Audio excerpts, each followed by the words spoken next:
누가복음 15장 1절부터 7절까지 제가 읽어보겠습니다.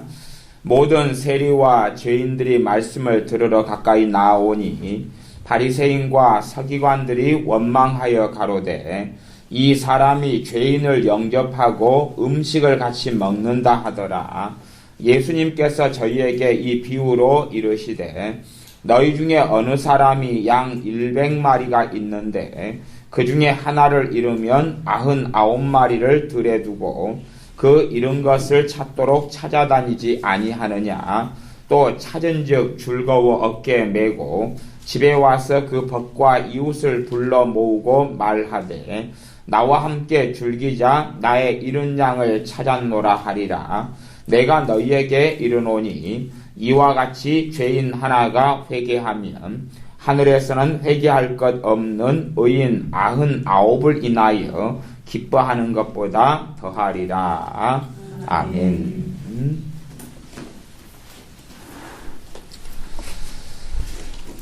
시대가 점점점 주님 가까우실 때가 되어질수록 사단이 재고 많이 공격하는 것이 있다면 그것은 뭐냐 하면 하나님과 우리 사이의 관계를 가장 많이 공격합니다.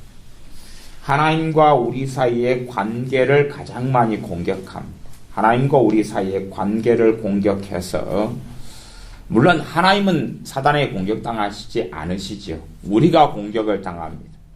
그리고 하나님과 우리 사이의 관계에서 우리는 의구심을 가지며 의문점을 가지며 스스로 침륜에 빠지거나 후퇴합니다. 그런 것이 점점점 많아져 갑니다. 참다운 하나님의 말씀을 듣고자 하고 주님을 알고자 하는 사람들이 바른 말씀을 들으면 하나님과 내 관계가 더 굳건해져 갑니다. 무엇이 굳건해져 가니까 그러냐 하면 말씀이 뿌리 내리고 믿음이 더 역사하기 때문에 그렇습니다. 하나님과 내 관계가 굳건해져 갑니다. 관계를 사단이 하나님과 우리 사이의 관계를 공격한다는 것은 우리 안에 있는 믿음의 가장 중요한 중심 요소들을 공격한다는 이야기입니다. 그래서 공격을 당하면 우리에게는 그런 마음이 생깁니다. 점점 내 행위를 의지하게 되는 신앙으로 바뀌어버립니다. 우리 주님의 십자가를 의지해서 구원받는 신앙에서 내 행위를 의지하는 신앙으로 바뀌어져 가버립니다. 그런 일들은 너무나 흔하게 볼 수 있지만 그러나 많은 사람들이 분별하지 못하고 잘 알지 못합니다. 왜냐하면 성경이라는 그럴듯한 성경의 껍질을 뒤집어 쓰고 있기 때문에 그것이 꽤 옳게 보이고 꽤 괜찮게 보이고 꽤 그럴듯하게 보이기 때문에 그렇습니다. 성경에서 주님께서 말씀하시는 것하고 사실은 결과물이 같아야 됩니다. 어떤 것이 바르고 옳다 그러면 그러합니다. 예를 들어 성경은 휴거에 대해서 말씀합니다. 물론 많은 사람이 생각하는 휴거하고 성경에서 이야기하는 휴거가 다를 수도 있고 같을 수도 있습니다. 성경은 환난 전에 믿는 신자가 휴거된다라고 그렇게 해석할 수 있는 여지의 본문들이 있는 반면에 또 나아가서는 주님께서 직접 하신 대다수의 말씀들은 환난 때에 신자들이 땅에 남아서 순교하고 죽고 끝까지 견디고 하는 것을 명백하게 많이 말씀하고 계십니다. 그래서 요한계시록에도 신자들이 많이 나오고 순교하는 사람들 또 14만 4천에 대한 이야기도 나옵니다. 물론 14만 4천에 대한 이야기도 성경을 깊이 들어가 살펴보면 두 종류의 14만 4천을 이야기하는 것을 알 수가 있습니다. 물론 그것까지는 깊이 있게 나아가지 않겠지만 주님께서 마태복음 24장 25장에 이야기할 때는 끝까지 견디는 자는 구원을 받으리라 말씀하고 주님 때문에 가족이 형제가 부모가 자식을 팔고 죽는 데까지 넘겨준다 그럽니다. 언제요? 환난 때에 그러하고 그것을 가장 큰 환난이라 그래서 우리는 대환난이라 그렇게 이야기합니다. 데살로니가 전서에는 주님께서 오실 때에 우리가 들림받아서 공중에서 주님을 영접한다 그럽니다. 주님께서 오실 때에 먼저 주님 안에 잠자던 자들을 데리고 오시고 우리가 맞이하러 간다 그럽니다. 그것을 휴거라 그러지요. 그런데 이제 휴거에 대해서 환난 전 휴거를 믿든지 환난 후의 휴거를 믿든지 환난 중간의 휴거를 믿든지 그까지는 이제 다룰 이야기가 아니기 때문에 제껴놓고 어떤 휴거에 대한 극단적인 사상으로 흘러가면 누구만 휴거되냐 그러면은 성화된 사람만 휴거된다는 가르침이 중심을 이룹니다. 성화된 사람, 다시 이야기하면 가장 성령 충만하고 가장 성숙했고 가장 주님을 아는 사람만 휴거된다. 그렇기 때문에 휴거되기 위하여 우리의 믿음이 준비되어야 되고 점도 없고 흠도 없어야 되고 그 다음에 정말 거룩하고 깨끗해야 된다고 이야기합니다. 물론 성경을 가지고 이야기하기 때문에 정말 받아 먹음직한 이야기가 됩니다. 제가 그것을 극단적인 휴거론이라고 극단적인 굉장히 위험한 사상이라고 이야기하는 것은 뭐냐 하면 깊이 들어가면 주님께서 하신 말씀하고 명백하게 대치가 되기 때문에 그렇습니다. 자요, 제가 한번 퀴즈를 내보겠습니다. 대환란을 통과한다고 가정하면 굉장히 극심한 환란이 있을 때에 초신자가 버티기 쉬울까요? 믿음이 더 성숙한 사람이 버티기 쉬울까요? 예? 믿음이 더 성숙한 사람이 버티기 쉬운 게 당연하죠. 왜? 말씀이 더 있으니까. 성령의 역사하심이 더 있으니까 그렇지요. 그러면 이제 읽었던 말씀 누가복음 15장을 가지고 제가 말씀을 변증을 한다면 여러분이 제가 극단적인 휴거론이다, 극단적인 종말론이다 하는 것이 어떠한 것인지를 잘 생각하셔야 됩니다. 썩은 음식, 더러운 음식을 먹어버리면 탈이 난다 그랬습니다. 탈이 난다 그랬어요. 봐보세요. 모든 세리와 죄인들이 말씀을 들으러 가까이 나옵니다. 여기서 죄인들이라는 것은 사회적으로 명백하게 못된 삶을 산 사람을 이야기하고 나아가서는 대다수의 창기들을 이야기합니다. 창기들. 왜냐하면 당시의 시대 상황은 복지의 사회가 아니고 생존의 시대였기 때문에 먹고 살기 위해서는 여자들 같은 경우는 다른 일할 수 있는 것도 없고 울타리도 없는 경우는 그런 삶으로 내동댕이 찾을 수밖에 없는 환경이었기 때문에 그러합니다. 그러한 사람들이 누가 창기로 살고 싶은 사람들이 그 시대에나 어떤 시대를 막론하고는 존재하는 사람은 없었습니다. 그런데 세리들과 죄인들이 말씀을 들으러 주님께 나옵니다. 자요 이제 말씀을 들어 나와서 이 죄인들이 세리들이 주님을 만납니다. 그러면 주님을 이제 만나고 영접했어요. 주님을 만나고 삶을 돌이켰어요. 그리고 회개하기 시작했어요. 회개라는 것이 예수님을 믿는 회심과 그 다음에 성화, 날마다 하는 회개를 통하여서 말씀으로 거룩해져가는 과정을 통한 회개가 두 개가 다른 것입니다. 다른 것인데 이 세리들과 죄인들이 주님께 나왔어요. 그러면 극단적인 휴거론에 의하면 휴거 될까요? 안 될까요? 그때 주님께서 재림하신다면 안 되지. 대환란이 그때 닥친다면 과연 견딜까요? 못 견딜까요? 모르지요. 소수는 견디겠고 다수는 주님을 부인하겠지요. 지금 제가 무슨 이야기를 하는지를 잘 생각하셔야 됩니다. 한 사람이 아무리 성령 충만하게 산다 그래도 예수님을 영접하고 믿을 때부터 성령 세례를 받고 성령 충만을 받고 성령 충만하게 산다 그래도 그가 성숙한 신앙인 주님을 정말 닮은 그리스도인이 될 때까지는 긴 여정이 필요합니까? 하루아침에 됩니까? 긴 여정이 필요합니다. 왜? 말씀이 없이는 그가 주님을 깊이 있게 아는 것은 불가능하기 때문에 그렇습니다. 말씀이 없어도 성령 충만은 받을 수가 있습니다. 저도 말씀이 없을 때에 성령 세례도 받고 성령 충만도 받아왔습니다. 그리고 몇 년을 더 지난 다음에야 하나님 말씀에 대해서 깊이 있게 관심 가지고 알기 시작했습니다. 성령 충만과 성령 세례, 말하자면 사마리아에 임한 오순절. 사마리아에 임한 오순절. 사마리아 사람들이 빌립 집사님 전도를 듣고 예수님 영접에 큰 기쁨이 있었습니다. 그리고 예루살렘에 있는 사도들이 소식을 듣고 베드로와 요한 사도가 와서 성령님께서 임하시기를 기도해주고 안수해줍니다. 그때 마술사 시몬에 대한 베드로 사도와 한바탕이 있고 그를 교회에서 쫓아내는 일이 있었습니다. 그때의 사람들이 사마리아에 예수 믿는 사람들이 성령 세례를 받고 성령 충만을 받았습니다. 그들에게는 복음을 들은 것 외에는 말씀이 없었던 상황이죠. 그러나 성령 충만은 받습니다. 그래서 내가 성령 충만을 받는다 그래서 그것 자체가 주님을 깊이 있게 아는 것도 아니요, 말씀 충만해지는 것도 아닙니다. 말씀 충만해지는 것이 아니에요. 그래서 초대교회 7 집사님을 뽑을 때도 성령 충만한 사람을 뽑는데 그 가운데 믿음 충만한 사람을 뽑는다라고 말씀하고 지혜가 충만한 사람을 뽑았다고 성경이 이야기합니다. 왜? 믿음이 충만하고 지혜가 충만하려면 하나님의 말씀 속에 깊이 있게 들어가지 않고는 가능하지 않기 때문에 그렇습니다. 제가 누가 휴거 되느냐는 이야기를 하려는 건 아닙니다.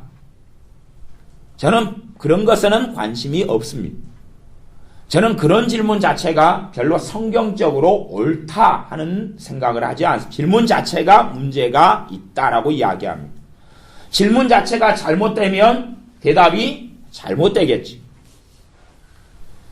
제가 제 돌아가신 아버지한테 맞았던 일이 있습니다. 근데 아버지가 질문을 잘못 던지셨어요. 어떤 질문을 제게 던지셨냐 그러면 제가 초등학교 2, 3학년 때 너는 엄마가 좋냐 아빠가 좋냐 그랬어요. 그래서 제가 밥상에서 그랬죠. 저는 아빠가 싫어요. 왜냐하면 제 아버지는 자주 술을 마시셨고 뱃사람이셨고 배를 한두 달, 두세 달 타고 갔다 오시고 그래서 육지에 집에서 한두 주일 있을 때 되면 항상 술 마시고 장독대 깨시고 집안에 아버지가 안 깬 물건이 없는 유리창은 깨져서 테이프로 붙여놓고 그 다음에 농작을 깨뜨려서 농작이 붙어 덜렁덜렁하고 TV를 깨뜨리시고 그래서 깨뜨리시는 은사가 충만하신 분이 제 아버지셨거든요. 그러니 저도 언제 아버지한테 맞아서 깨질지는 모르는 판국에 아버지가 오면 사실은 배 타고 안 들어오시면 좋겠는데 배를 한 방 타고 그 다음에 고기를 많이 잡든지 덜 잡든지 간에 육지에 푸고 휴식을 가지신다 그 말이. 그래서 아버지가 제게 물었죠. 아빠가 좋냐 엄마가 좋냐. 아빠는 맨날 술 마시고 와서 두드러 깨고 장독대도 깨고 그러니 아빠가 싫어요 그랬죠. 사실은 어떤 아버지든지 간에 자식들한테 사랑받기 위하여 또 먹여 살리기 위하여 수고하는 거죠. 자신의 상처와 아픔과 여러 가지 때문에 아버지는 술을 의지하고 많이 사셨지만 그래도 아내는 아빠 고생해서 아빠 사랑해요.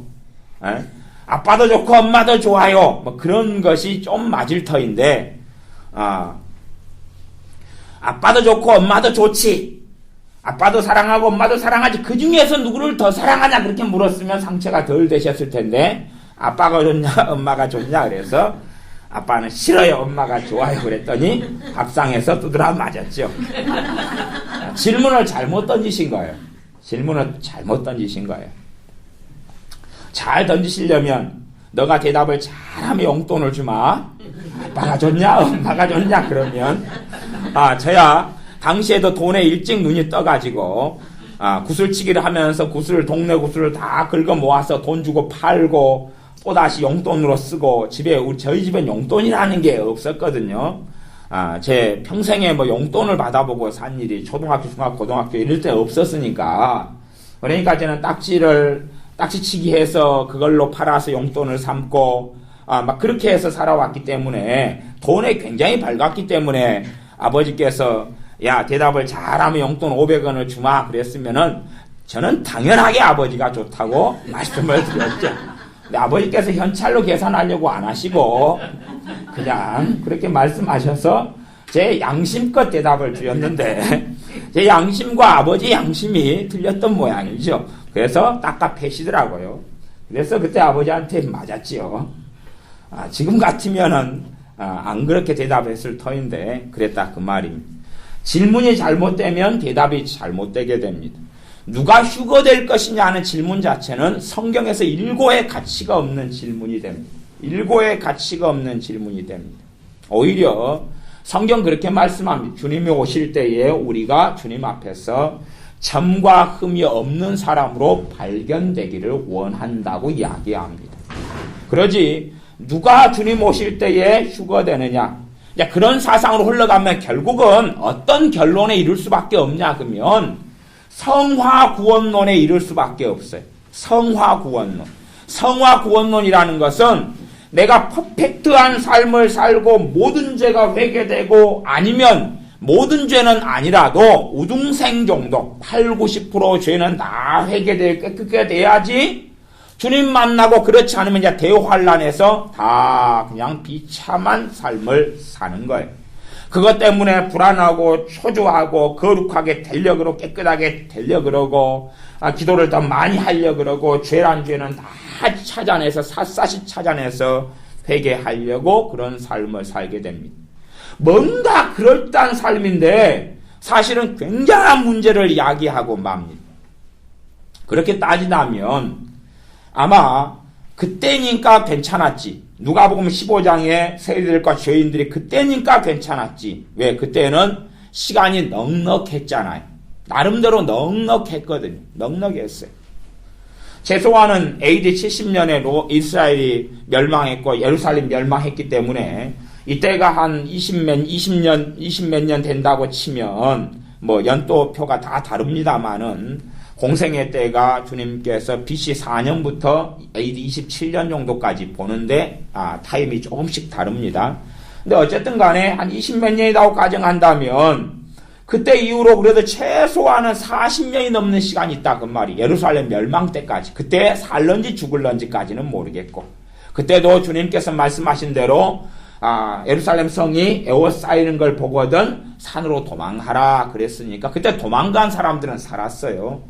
실제로 AD 70년에 주님께서 하신 말씀하신 대로 예루살렘 성이 로마 지도장군에 의해서 둘러싸였어요. 둘러싸여서 바로 공격 들어온 게 아니고 놀랍게 포위망을 하루 정도 풀어버렸어요.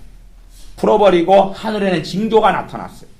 당시에 그랬습니다. 문헌들이 있어요. 그래가지고 그때의 주님의 말씀을 기억하고 예루살렘 성을 빠져나가서 도망간 사람들은 다 살았어요. 그 기회를 주셨어요. 그렇지 않은 사람들은 그때 죽임을 당하고 비참한 일을 겪었습니다. 그러니까 어쨌든 간에 한 40년 이상의 시간이 있었던 것이에요. 이 누가복음 15장의 세리들과 죄인들의 입장에서.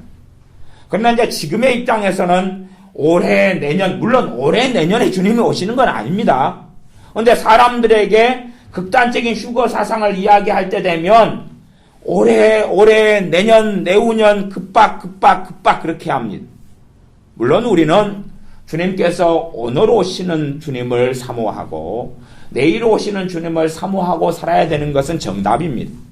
그렇게 주님을 사모하고 살아야 되는 건 정답인데 극단적인 휴거 사상에 심취되면 결국은 결론은 뭐냐 하면 성화구원론에 이르게 됩니다.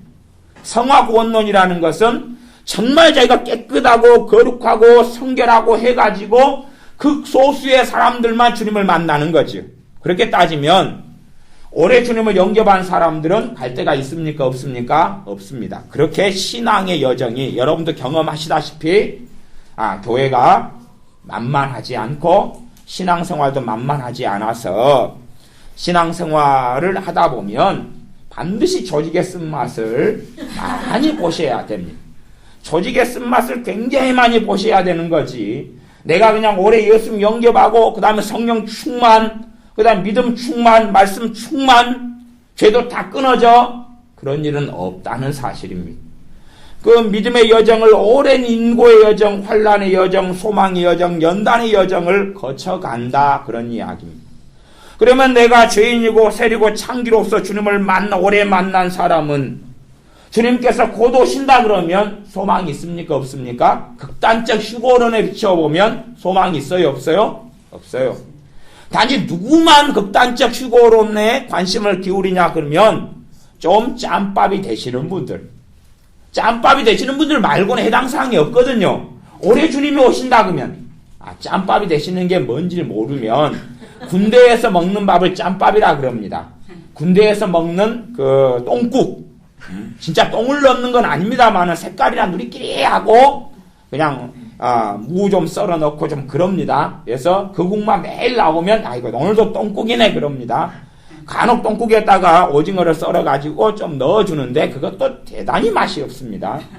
그래서 그 군대 밥을 많이 먹은 사람을 짬밥이 많다 그래. 그걸 많이 먹었다 그랬어.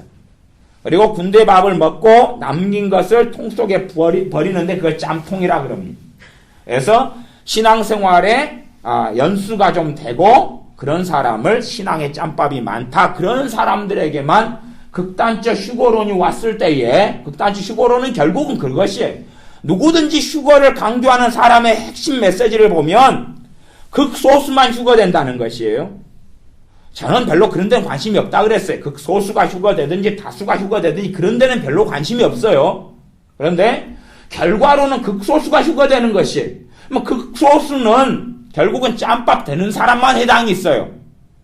여러분이 올해 예수님 영접했어요. 하지만 아무리 성령 충만해도 말씀 충만하지는 않아요.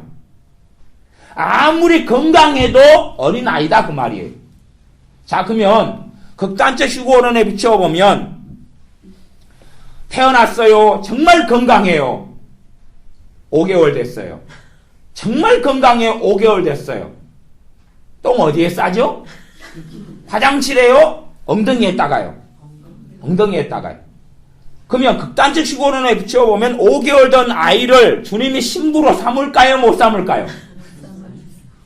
옛날 조선시대에 애 데리고 와서 키워가지고 그때 키울 때도 한 7살짜리는 데리고 옵니다. 여러분이 옛날 아시죠?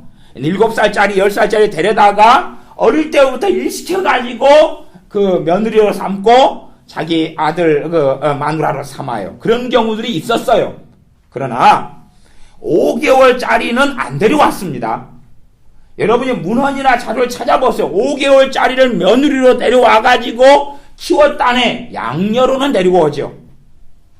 그러면 신부라는 컨셉을 붙여보면 휴거가 누구만 되겠어요? 아니 처녀가 되죠. 처녀가. 주님이 5개월짜리 데려다가 기저귀 갈아 주시겠냐 그 말이에요. 그래서 극단적 휴거로는 결국은 아름다운 정결한 처녀가 돼요. 그러면 최소한은 짬밥이 돼야 된다 그 말이에요. 성장하고 커야 되고 앞가림을 해야 되고 지혜가 있어야 되고 그러지. 1살짜리를 데려왔더니 이제 겨우 발에 힘들어가서 이제 뻘떡뻘떡 서기 시작해요. 기다가 몇 걸음 걷다가 자빠졌다가 건강해요. 다시 이야기하면 성령 충만하다 그 말이에요. 1살이에요. 신부가 되고 남편 밥 해줄 수 있어요? 뒷바라지 해줄 수 있어요? 그러면 액면 그대로 휴거되지 못하는 것이에요. 그것이 극단적 휴거를 굉장히 강조하는 사람들의 결론이에요. 그래서 정말 성령 충만하고 믿음이 충만하고 말씀 충만해가지고 20살짜리 뽀송뽀송한 처녀는 돼야 된다 그 말이 결국은. 그러니까 초신자들이 이제 그 극단적 휴거를 들어가 버리면 굉장히 조급해지죠. 급한 마음으로 여러분이 다 학생의 때를 좀 보내셨을 거라고 생각합니다. 벼락치기 공부를 좋아하긴 하지만 막 급한 마음이 안에 들어온 상태에서 시험 공부가 잘 돼요? 안 돼요? 안 되죠. 조급한 마음이 들어오면 뭘 해야 될지를 잘 몰라. 평안한 상태에서 공부할 때에 기억이 남고 잘 돼요. 야, 주님이 올해야 내년이야 급하고 조급한 마음이 들어와요. 믿음의 성장은 내 심령에 평안함이 없을 때는 믿음의 성장은 없습니다. 믿음의 성장은 없습니다. 제가 극단적으로 이제 말씀드리는 것입니다. 내 마음에 평안, 주님의 평안이 있을 때만이 내 믿음의 성장에 갈 수 있고 성령님의 인도하심을 받을 수도 있고 그 다음에 나를 주님이 사용하실 수도 있습니다. 여러분의 기도 응답도 여러분이 주님의 평안이, 그래서 말씀에는 그리스도의 평강이 너희 마음을 주장하게 하라 그랬어요.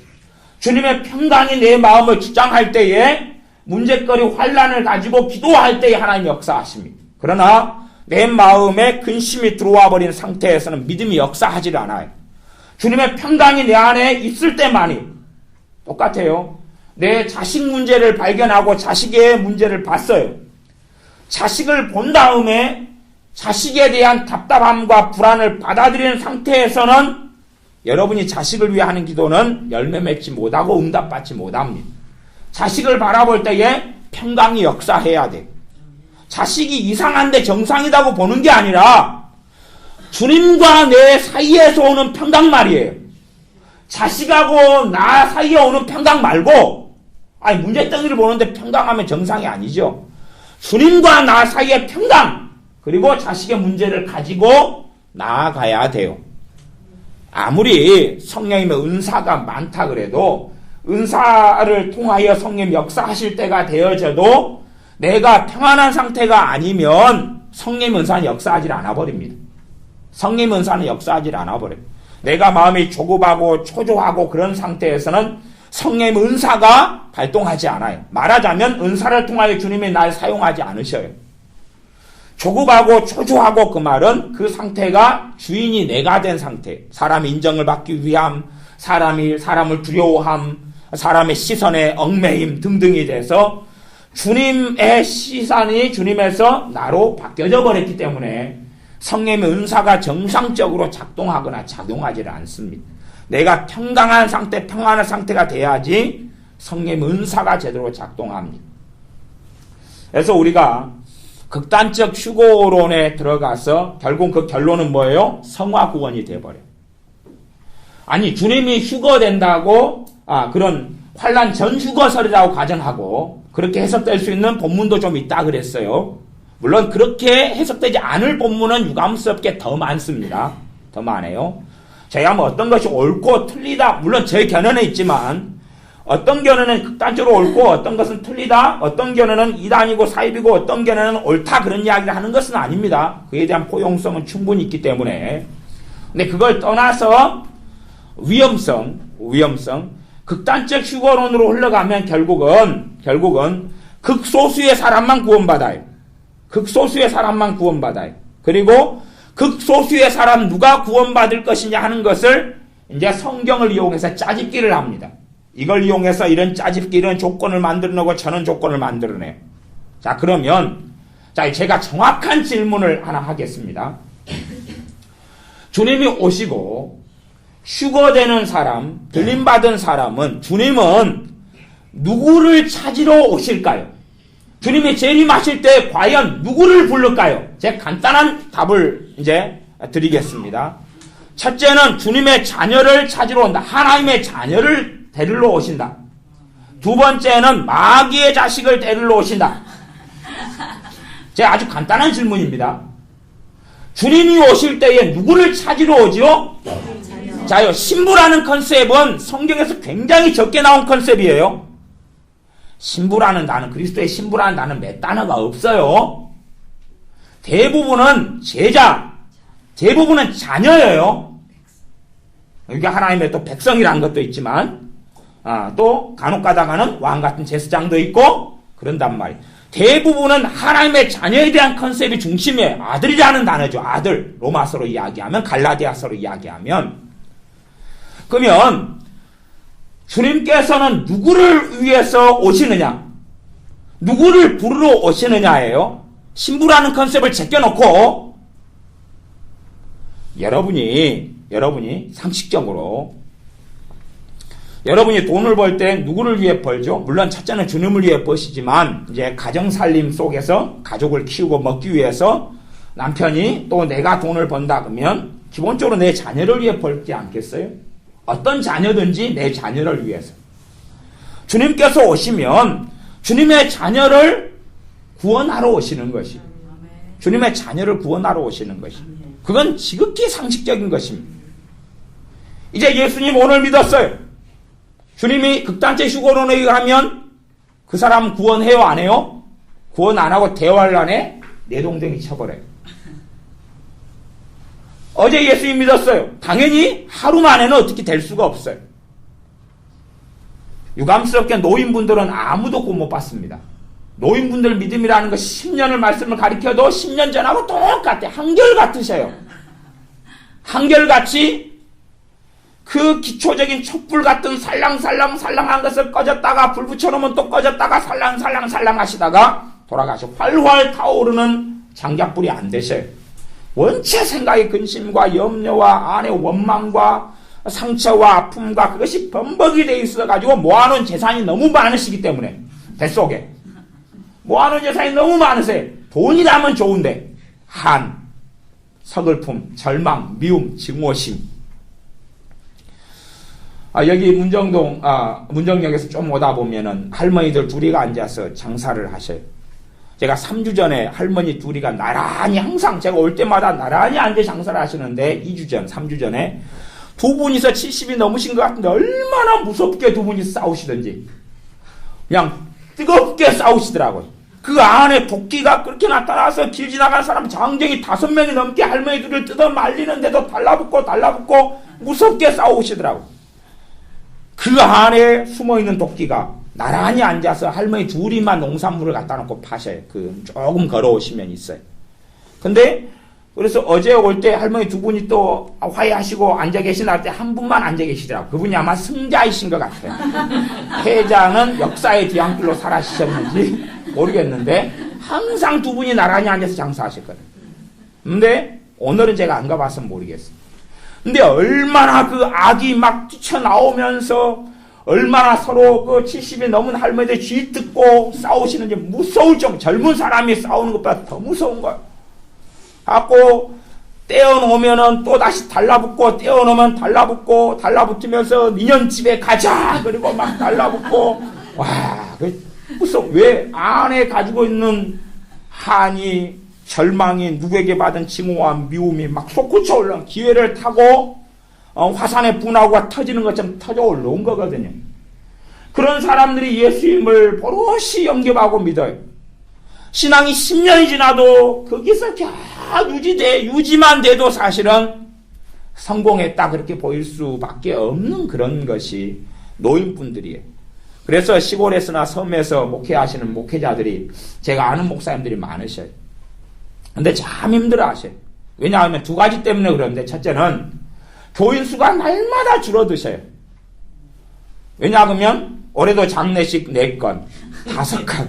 젊은 사람은 없고 노인분들이 다 돌아가시고 젊은 사람은 없고 숫자가 줄어들어가고 두 번째는 맨날 똑같은 말씀을 가르쳐놔도 항상 새롭다 그러시니까 언제 이야기하셨냐고 그런 게 있냐고 그리고 뭘 가르쳐 놓으면 귀담아 들어야 되는데 나는 글자 몰라 눈이 어두워 핑계를 대고 관심이 없다는 것이 나는 몰라 나는 할 수 없어 젊은 사람한테나 이야기해야지 내가 뭘 알겠어. 근데 하나님의 말씀은 귀로 듣는 것이지 눈으로 보는 것 암송하는 것 공부하는 것이 아니라 본래 말씀은 귀로 듣는 것이었어요. 성경의 이 성경책을 가지게 된 연수는 현대 문명사회가 되고 산업사회가 된 다음에 가능했던 것이지 그전에는 각자가 성경책을 이렇게 가지고 있는 시대는 역사 이래로 없었던 시대예요. 다 귀로 듣고 마음속에 새겨두는 시대지. 그런데 노인분들은 새겨두려 해도 새겨둘 자리가 마음속에 별로 없다는 것이 다 써져 버렸어요. 물론 그런 분들이 믿음에 성장하고 주님을 닮고 은혜 속에 산다는 것이 불가능하다는 이야기는 아닙니다. 주님께서는 새 것을 만드시고 다 얼룩진 것을 깨끗하게 하시는 주님이시기 때문에 그렇습니다. 그러나 말씀이 들어가야지 된다는 사실이 말씀이 들어가야지 말씀이 새롭게 하고 깨끗게 하는 물이 되어져서 너희가 맑은 물로 씻었으니 라고 말씀하신 것처럼 너희는 내게 일러준 말로 씻었으니 깨끗게 되었으니 이제 발만 씻으면 된다고 말씀하신 것처럼 노인분들이라 할지라도 말씀을 받아들이고 그런 다음에야 믿음이 성장해 가고 하나님 아버지를 알아가기 때문에 그렇습니다. 그래서 극단적 휴거론에 들어가 버리고 말면 그러면 이 주님의 말씀들은 이제 무의미하게 돼버려요. 그래서 어떤 목사님은 그렇게 이야기하시더라고요.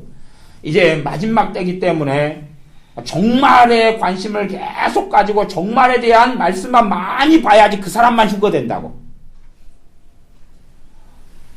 대놓고 물론 그분 설교를 꽤 많은 분들이 들으셔요. 대놓고 그렇게 이야기했어요. 그러면 성경은 종말에 대한 이야기만 하고 있는 게 아니라 어느 때든지 항상 진리를 말씀하고 계셔요. 영원히 하나님의 말씀은 영원토록 변함이 없다 그랬어요. 그러니 종말의 시대라 해서 종말에 대한 말씀을 관심을 가지면 휴거되느냐? 그래서 이상하게 되고 말아요. 우리 주님의 관심은 잃어버린 사람들이어서 이러한 세리와 죄인들이기 때문에 세리와 죄인들이 말씀을 들으러 가까이 나아오는 것을 원하셔요. 그래서 바리새인과 서기관들이 15장 2절에 누가복음 15장 2절에 원망하였다 그럽니다. 왜 주님은 죄인을 영접하고 음식을 같이 먹느냐? 왜 이 못된 사람 창기들과 음식을 같이 먹느냐? 이 도둑놈들 세리들과 내국노들과 어떻게 밥을 같이 먹느냐 하는 것이, 우리는 세리에 대한 좋은 인상을 가지고 있습니다. 그러나 우리가 가진 좋은 인상은 설교를 많이 듣다가 변질된 인상이에요. 주님도 세리에 대해서는 이 사람들 안 좋은 사람들이야 라고 알고 계셨어요. 그래서 산상수 마태복음 5장이나 6장 이런 데는 주님이 뭐라고 말씀하시냐 그러면 너희가 너희를 사랑하는 사람들만 사랑하면 그런 것은 세리도 한다 그랬어요. 그러니까 세리 수준은 그냥 기본적인 인성만 가지고 있는 수준이에요. 자기한테 선물 주는 사람만 우호적이고 뇌물 주는 사람을 우호하고 자기 가족은 사랑하고 그 수준이다 그 말이에요. 그러지 세리가 거룩하고 깨끗하고 대단한 사람이 아니라 오히려 당시에는 바리새인과 서기관들이 존경받고 인정받는 인격적인 삶을 살았던 사람들이, 그러니까 어떤 면으로 보면 이 사람들은 하나님의 나라에 대한 모든 것이 자기들 거라고 생각했어요. 바리새인들과 서기관들은 하나님 앞에 누릴 것은 전부 다 우리 거다라고 생각했어요. 그래서 유명한 바리새인과 세리가 했던 기도에 대한 것을 주님이 말씀하신 적이 있지요. 세리는 회개할 것밖에 없어서 이 죄인을 불쌍히 여겨 달라고, 긍휼히만 여겨 달라고 하늘을 향하여 눈을 들지 못하고 기도했고, 바리새인은 내가 11조내서 감사하다 그러고 저 못된 세리처럼 내가 살지 않아서 감사하다 그랬다 그 말이에요. 그러나 세리가 바리새인보다 더 의롭다 하심을 받고 내려갔다라고 성경은 주님께서는 친히 말씀하셨습니다. 그래서 우리가 극단론으로 흘러가 버리면 이상한 질문 속에, 이상한 정답 속에 살아가 버리고 말아요. 그러면서 관심은 주님과 나와의 관계를 무너뜨리고 말아요. 그것을 성화구원론은 다른 말로 이야기하면 행위구원론이. 주님께서 재림에 오시는 것은 주님의 사람들을 구원하시려고 오시는 거예요. 그까지는 다 정답으로 알고 계시죠? 주님이 오실 때 되면 누구를 부르러 오시는 거예요? 신부라는 컨셉을 제껴놓고 누구를요? 주님의 사람들.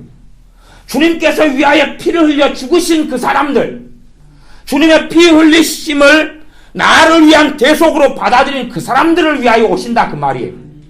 그 사람들이 더 이상 고통하지 않고 더 이상 환난 속에 있지 않게 하시기 위하여 오셔요. 저는 환난 전 휴거가 맞다 그렇게 이야기하지는 않습니다. 근데 어쨌든 간에 대환난 말미든지 뭐 전이라고 믿는다고 할지라도 결과로는 똑같아요. 더 이상 주님의 자녀들이 더 주님께서 말씀하시기를 이 환난 대환난이 너무 길어지면 아무도 구원받을 수 없다 그랬어요. 그래서 너희는 그 날이 어떻게 되기를 기도하라 그랬어요? 감해지기를 기도하라 그랬죠. 환난 전에 휴거가 돼버리면 감해지기를 기도할 필요가 없죠. 우리하고 상관없으니까. 그러니까 마태복음 24장만 잘 봐도 사실은 환난 때에 신자들이 그 안에 계속 존재하고 있고 그들에 대하여 주님은 말씀하고 있는 것을 보게 돼요. 어려운 것이 아닙니다. 이상하게 이사야 하나 끄집어내고 예레미야 하나 끄집어내고 요한계시록 짤방하게 끄집어내고 자기 멋대로 하기 때문에 벌어지지만 어찌되었든 그래서 내가 예수님을 믿고 이제 믿고 만난 사람이라도 주님께서 오시면 나를 부르신다는 사실을 기억하셔야 됩니다.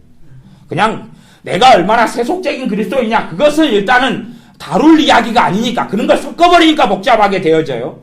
섞어버리니까 복잡하게 되어져. 그거 아니라 내가 정말로 주님을 의지하느냐는 문제, 내가 정말로 주님을 믿느냐는 문제에서 가장 중요한 것이 관계의 문제라 그래서 관계의 문제. 주님과 내 관계, 아버지 하나님과 내 관계의 문제. 근데 사람들은 그 관계를 뭘로 세우라고 그러면 내 거룩함으로 관계를 세우라 그래. 내 깨끗함으로 관계를 세우라 그래. 내 아름다운 순종과 복종과 헌신으로 주님과 내 관계를 세우라 그래요. 물론 그런 말씀들이 당연히 성경에 많이 있죠. 그러나 굉장히 많이 틀린 이야기이기도 해요. 주님과 내 관계를 세우는 것은 주님의 행하심과 그에 대한 믿음에서 관계를 세우는 것이. 봐보세요. 세리들이, 죄인들이 주님께 나와왔어요. 주님을 영접했어요. 주님께 돌아왔어요. 그러면 주님과 관계가, 주님은 구주가 되시고 주님이 되시고 주님의 자녀들이 돼요. 도대체 세리와 죄인들이 무엇을 했단 말이냐, 그 말이. 아니, 세리들이, 죄인들이 회개했어요. 회개한 게 주님께 무슨 일을 해준 게 있어요? 자식이 유리창 깬 다음에 와서 엄마한테 엄마 잘못했어요 그랬어요. 그러니까 대단히 거룩한 일을 엄마한테 해준 거예요? 엄마가 돈 물어낸 일만 있는 거죠. 아니, 회개한 것이 엄마한테 대단히 의롭고 거룩한 일이에요? 남의 친구하고 싸워서 이빨을 부러뜨린 다음에 엄마 사실은 제가 부러뜨렸어요. 합의금 500만 원이래요. 내가 회개하는 행위가 하나님 앞에서 무슨 일 해준 거예요? 아니요. 회개를 통해서는요, 주님의 십자가와 주님의 보혈이 역사하는 거예요. 내가 회개하는 것이, 그러니까 행위구원론, 성화구원론으로 가면 회개를 어디에 넣어버리냐 그러면 행위에 넣어버려요. 회개는 행위가 아니라 은혜에 속한 거예요. 회개가 행위라고요? 그러면 여러분의 자식이 엄마, 제가 오다가 열쇠로 나무집 차를 긁어버렸어요. 알고 보니 엄마 에쿠스대요. 주인이 2천만 원 보상해요. 2천만 원. 1억짜리 에쿠스를 긁어버렸거든요. 문짝을 다 갈아달래요. 그렇게 엄마한테 고백하고 회개했는데, 그러니까 엄마, 제가 회개했으니까 용돈 주세요. 2천만 원 엄마 갚고 용돈 그래서 한 100만 원 주세요. 100만 원. 내가 거룩한 행위를 엄마한테 했어요. 엄마가 뒤지게 패고 때린데 또 패부죠. 안 그러면 그 엄마가 정상이 아니죠. 또 나무차 열쇠로 긁어버리면 그거 고의적인 거 아니에요. 정신 안 차리면 또 긁어버리고 와요. 에쿠스가 아니라 그냥 외제차를. 에쿠스도 외제차 못지않게 비싸지만. 회개는 내가 하나님께 뭘 해드리는 게 아니에요. 사람은 회개를 뭘로 집어넣냐면 행위에다 집어넣어버리더라. 분류가 틀린 거예요. 분류가 행위에다가 속해버린 거라고 하면 여러분의 정신이 나가신 거예요. 회개를 하면 하나님께서 베푸시는 것 말고는 없는 것이에요. 세리가 하나님 정말로 나만 불쌍히 좀 여겨주십시오 했던 게 행위라고요. 그게 하나님께 뭘 드렸어요? 뭘로 도대체? 하나님의 은혜가 나타나는 자리가 회개의 자리예요. 그렇지, 회개를 통해 하나님께 뭔가를 드리는 게 아니에요. 그렇게 생각하면 여러분 자녀들이 회개할 거리를 많이 만들 수도 있어요. 사고만 많이 쳐서. 엄마, 어제 이어서 오늘도 사고 쳤는데 어제는 50만 원짜리였는데 오늘은 가볍게 했어요. 엄마. 얼마? 30만 원짜리만 사고 쳤어요. 엄마가 해결해 주세요. 내가 성길 나오다 보니까 너무 계란집을 지나가는데 그냥 계란을 뜯어 엎어버리고 싶어서 그냥 뜯어 엎어버렸어요. 나 계란을 다 깨버렸어, 와장창. 그때 30만 원 나왔어요. 어제는 50만 원이었는데 적죠, 엄마? 이뻐해 주세요. 요 세리들과 죄인들이 주님께 나와서 주님은 그들과 함께 그들을 영접합니다. 누구를 영접해요? 죄인을 영접해요. 하나님과 우리의 관계는 하나님께 달려있는 것입니다. 주님과 우리의 관계는 주님께 달려있는 것입니다. 그리고 이 세리들과 죄인들 가운데 이제 자, 그들이 세리들과 죄인들이 주님께 나와왔어요. 주님은 그들을 영접했어요. 그러나 세리들과 죄인들 가운데서도 크게 두 부류가 있었을 것 같아요. 한 부류는 주님은 진실되게 자기를 영접했으나 그걸 안 받아들이는 사람도 있었겠죠. 어떤 사람들이 주로 안 받아들이냐 하면 참소 속에 들어가 있는 사람들, 죄책감과 정죄 속에 들어가 있는 사람들은 주님을 본 다음에 진심이 아닐 거야. 주님이 지금 쇼하고 계시는 걸 거야. 주님이 나를 사실은 안반 가운데 마지못해 사회적 유신과 체면 때문에 반갑다 그러는 걸 거야. 말하자면 어떤 부모든지 정상적인 부모는 자식을 사랑합니다. 사랑하지만 이제 맨날 사고를 치니까 사고 안 치라고 볼 때마다 잔소리하죠. 그러니까 어느 때부터 자식이 어떤 생각을 가질 수도 있냐 그러면 엄마는 나만 미워해. 아니 사고 치지 말라니까 그래서 잔소리 안 하게. 맨날 접시만 깨고 접시만 깨고 접시만 깨면 접시만 들고 가면 뭐라고 이야기하겠어요? 조심해라. 조심해라. 그러니까 조심해라 조심해라 그러니까 왜? 이력 있잖아요. 깬 이력이. 그랬더니 자식이 엄마는 나만 미워해. 언니한테는 조심해라는 이야기도 않고 언니는 한 장도 안 깼거든요. 자기는 20장 깨놓고 왜 나만 미워해? 그래서 엄마가 자기에게 주는 사랑을 그때부터 안 받아들일 수 있어요. 그는 관계가 이제 무너졌다 그러는 것이. 관계는 상호적이거든요. 주님께서 나를 사랑하시고 나를 영접하시는 것을 누가 받아들여야 돼요? 나도 받아들여야 돼. 나도 받아들여야 돼. 제가 옛날 연인들 이야기를 종종 예화로 써왔습니다. 한 남자가 한 여자를 정말 사랑했습니다. 정말 사랑했는데 그 여자는 열등감이 있었어요. 일단은 외모적으로 이 남자는 직장도 좋고 인물도 좋을 뿐만 아니라 무엇보다 인격이 좋아요. 사람이 정말 좋아요. 진국이에요. 이 여자는 자기가 이렇게 저렇게 자기 점수를 다 매보는데 한 30점 나와요. 일단은 직장도 없지. 학력도 고중퇴지. 그 다음에 인물도 떨어져서 50점 이하지. 그러니까 자기가 사랑받을 건덕지가 없는 거예요. 자기가 이렇게 아무리 계산해봐도. 근데 그 멋있는 남자를 자기도 좋아해요. 어떻게 해가지고 알게 됐거든. 그리고 이 남자를 좋아하는 더 멋있는 여성들이 많이 있어요. 그런데 신기하게 그 남자가 자기를 좋아한다는 거예요. 그 남자는 바람둥이도 아니고 진실된 남자예요. 근데 이 여자는 받아들이기 어려워요. 일단은 그 남자의 진실까지는 알겠어요. 그 남자가 자기를 좋아하고 사귀자고 하고 호감이 있고 그 다음에 장래 배우자로 생각한다는 것까지는 알겠어요. 근데 이 여자가 두려워요. 뭐가 두렵냐 그러면 이 남자의 마음이 언제 바뀔지를 모른다는 두려움이 있어요. 언제 바뀔지를 모른다는. 그래서 한 이틀 사귀다가 네 아니야. 지금 당장은 진실인데 나중에는 변할 것 같더라 그 말이.